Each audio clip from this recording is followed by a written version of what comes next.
नमस्कार। स्वागत है आप सभी का मेरे H S Bharadwaj YouTube channel पर। आज मैं आपको बैसाख मास के शुक्ल पक्ष की मोहिनी एकादशी की कथा सुना रहा हूँ। कथा को पूरा श्रवण करें। इस कथा के सुनने से पूरे बैसाख मास के कथा सुनने का महत्व प्राप्त होता है। धर्मराज युधिष्ठिर कहने लगे कि हे कृष्ण जी, बैसाख मास के शुक्ल पक्ष की एकादशी का क्या नाम है तथा उसकी क्या विधि है, आप कथा सहित मुझे विस्तार से समझाइए। भगवान श्री कृष्ण कहने लगे कि हे धर्मनंदन, मैं आपसे एक पौराणिक कथा जो महर्षि वशिष्ठ ने रामचंद्र जी को सुनाई थी। एक समय श्री रामचंद्र जी बोले कि हे गुरुदेव, कोई ऐसा व्रत बताइए जिसके करने से समस्त पाप और दुख नष्ट हो जाएं। सीता जी के वियोग में मैंने अनेक दुख भोगे हैं, अतएव आप कोई व्रत बताइए। महर्षि वशिष्ठ बोले, हे राम, यद्यपि आपका नाम स्मरण करने से मनुष्य पवित्र और शुद्ध हो जाता है, फिर भी लोकहित के लिए आपने बहुत ही सुंदर प्रश्न किया है। बैसाख मास के शुक्ल पक्ष में जो एकादशी आती है उसका नाम मोहिनी है। इस एकादशी का व्रत करने से मनुष्य के पाप तथा दुख दूर होकर महाजाल से मुक्त हो जाते हैं। अतः दुखी मनुष्य को यह व्रत अवश्य करना चाहिए। अब आपको इसकी कथा सुनाता हूँ। सरस्वती नदी के किनारे भद्रावती नगरी में धुतिमान नाम का चंद्रवंशी राजा राज्य करता था। इसी नगर में धन्य दान से परिपूर्ण धनपाल नामक एक वैश्य भी रहता था, जो अत्यंत धर्मात्मा एवं विष्णु भक्त था। उसने नगर में अनेकों भोजनालय, प्याऊ, कुआ, तालाब तथा धर्मशाला आदि बनवाए। सड़कों के किनारे आम, जामुन, नीम आदि के अनेकों वृक्ष लगवाए। उस वैश्य के सुमना, सद्बुद्धि, मेधावी, सुकृति और धृष्टबुद्धि नामक 5 पुत्र थे। इनमें धृष्टबुद्धि महापापी था। वह देवता तथा पितर आदि को नहीं मानता था।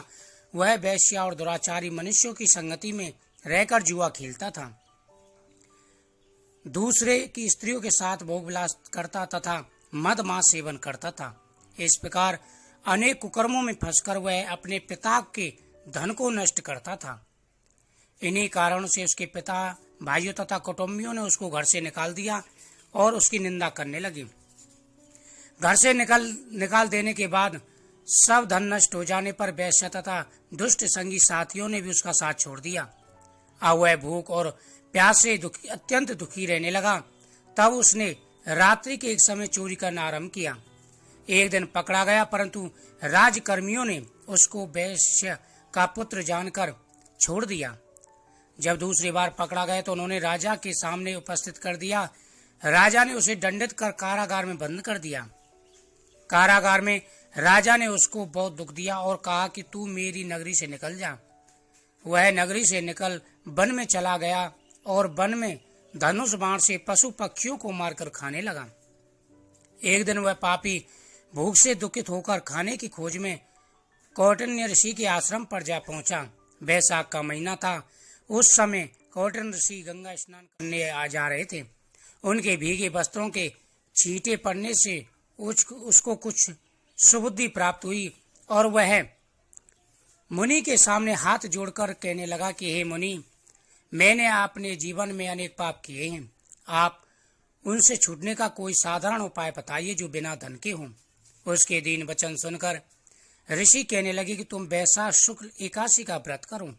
इस एकादशी का नाम मोहिनी है। इससे संपूर्ण पाप नष्ट हो जाते हैं। मुनि के वचन सुनकर वह अत्यंत प्रसन्न हुआ और उनके द्वारा बताई विधि के अनुसार उसने मोहिनी एकादशी का व्रत किया।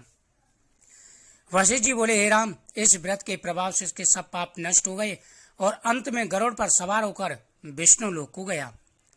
इस व्रत के प्रभाव से मुआदि सब पाप नष्ट हो जाते हैं। संसार में इस व्रत से श्रेष्ठ अन्य कोई व्रत नहीं है। इस मोहिनी एकादशी के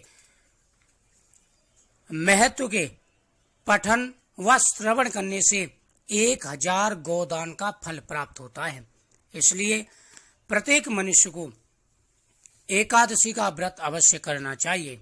एकादशी कृष्ण पक्ष की हो चाहे शुक्ल पक्ष की, दोनों एकादशियां समान हैं। उसमें भी बैसाख मास की एकादशी का व्रत करने से इंसान के जाने अनजाने में किए गए सारे पाप नष्ट हो जाते हैं और अंत में वैकुंठ लोक की प्राप्ति होती है। इसलिए एकादशी का व्रत जरूर करें, कथा श्रवण करें। जय श्री कृष्ण।